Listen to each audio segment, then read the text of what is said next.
Hey guys, welcome back to the ride. On today's video, we're going to be talking about the 2021 Goldwing Tour DCT and our impressions on how the bike performs riding 2-up with a passenger as pertains to sport, touring, and mountainous conditions. Today, we are riding 2-up with Miss High on the back and Baby High is trailing us on the Ninja 1000.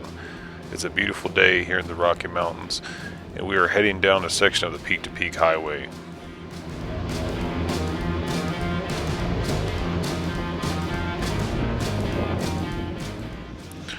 Now, a quick word on traveling speed. I typically ride any motorcycle in the neighborhood of 5 to 10 miles over the posted speed limit, depending on conditions. I do this to maintain a buffer of protection between us and the surrounding traffic.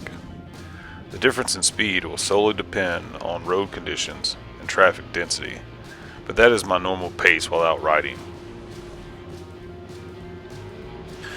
So to provide my reference of 2-up riding performance, I am referring to how the Goldwing handles loaded with 2 people and around 25 pounds of luggage that we bring along with us on a typical day ride.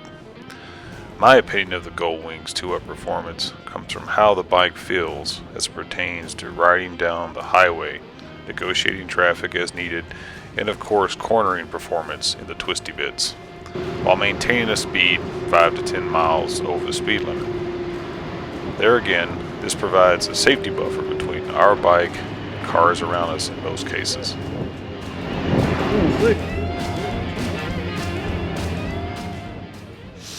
So this section of the Peak to Peak Highway is very well known to local riders and sport riders and cruisers and everyone in the motorcycling community.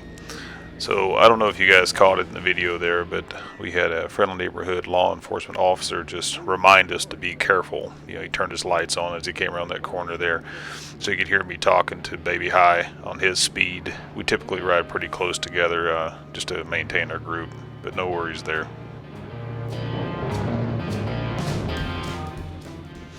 Okay, so this section of S-turns that are coming up are posted at 20 miles per hour. So we're riding 2-up through this area, and as I stated earlier, I typically run about 10 over, and just depending on traffic and conditions, of course. But so here we are fully loaded, and we're going through these pretty tight corners here, and based on the Goldwing's low center of gravity and the longer wheelbase we've kind of talked about, it really feels very comfortable coming through here. So with luggage and 2-up, it's, you know, I could definitely come through here a lot faster, you know, if I wanted to, but it it handles great. No concerns at all. You know, having a passenger on the back, I don't even really feel the presence. You know, Mrs. High being back there. You know, I ride this area too solo as well, and on the Goldwing, there's not that much difference compared to other bikes that I've ridden, where I can definitely tell when I have a pillion on the back. But this is a great example of the cornering ability. And like I was saying, guys, I could definitely come through here a lot faster in these tighter corners. I mean, some of these switchbacks as we're seeing coming up is, you know, 10 miles per hour. You know, it's just, you know, continues to, the posted speed limit continues to drop just because it is, you know, just a tight cornering environment. But you know, of course, Baby High is on the Ninja in the back, so he has no worries. But just a lot of confidence. The 2021 Goldwing is confidence expiring in these conditions. Okay, so another point I want to make is the DCT and how it's performing in these conditions. So typically riding, if I was on a manual transmission bike, you know, you have to find the right gear that suits your current situation. You know, obviously we're riding 2-up at a given speed, and you want to obviously make sure that your entrance speed is good, that when you come to the apex of the turn, you can throttle up and apply that torque to just kind of pull you out of that turn and make a smooth transition to the exit. The DCT makes that effortless, guys. And I think I've said this in other videos, but it's just a matter of throttle input. You know, just a little less throttle input if you need to bring your speed down. But as you're coming through the corner, like right through here, just a little bit of throttle input, and you have the torque.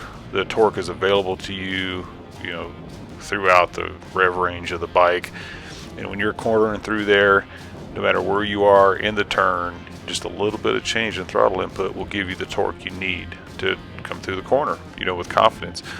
So that works really well, and I just want to make another point on that.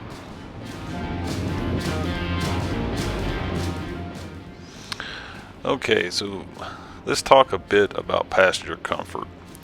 The Goldwing is very well known as the best motorcycle sold as it pertains to passenger or pillion comfort.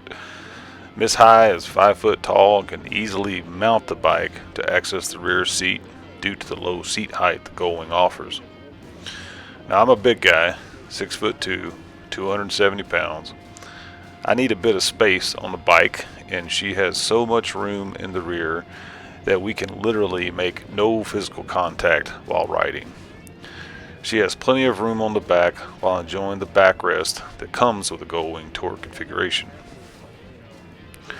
The 2021 Goldwing offers electronically adjustable suspension preload settings with 4 modes of operation.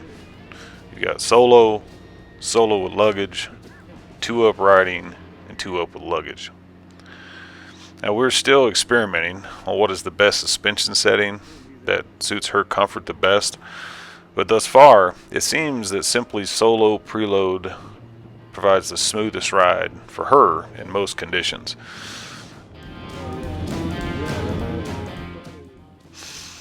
Okay, now back to highway performance, you know, which I've done a video on highway performance with the Goldwing. 2-up riding and loaded with luggage, like I've been talking about today, I have zero problems, guys. I mean, typically when I'm coming, you know, into the mountains, I have some highway time, some interstate time. You know, I showed some of that in previous videos. And depending on where I'm at, you know, if the speed limit is 75, then I'm running 85 in most cases. Negotiating traffic, you know, other cars, you know, are going 80 miles an hour, you know, passing cars and negotiating traffic is no problem, you know, with the power that the Goldwing offers. And it's, once again, you know, I mentioned not noticing the presence of having a passenger on the back of the bike. That also pertains to the highway performance. So absolutely no issue passing traffic, you know, at 85 miles per hour plus, and getting on down the road and quickly getting into the mountains where we want to spend most of our time.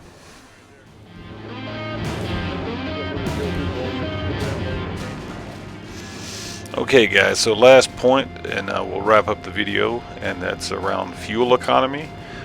So typically I begin my daily rides you know, the Mile High Garage is at 6,000 feet, and I typically ride up to 10,000, 12,000, could be 14,000 feet depending on the ride. But typically I would say I get up to about 10,000 feet, like the areas we're riding through today. And you know, the ride up the highway and higher speeds, and then once we get to the curvy areas and lower speeds, I'm seeing about 47 miles per gallon. And typically our day rides are about 150 miles plus in that range. And I've got some screenshots of some trips that I've taken.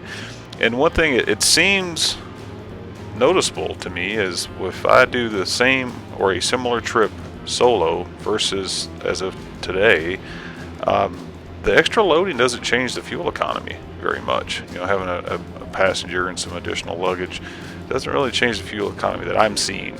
Now, of course, in my rides, I travel up to that altitude and then I come down from the altitude.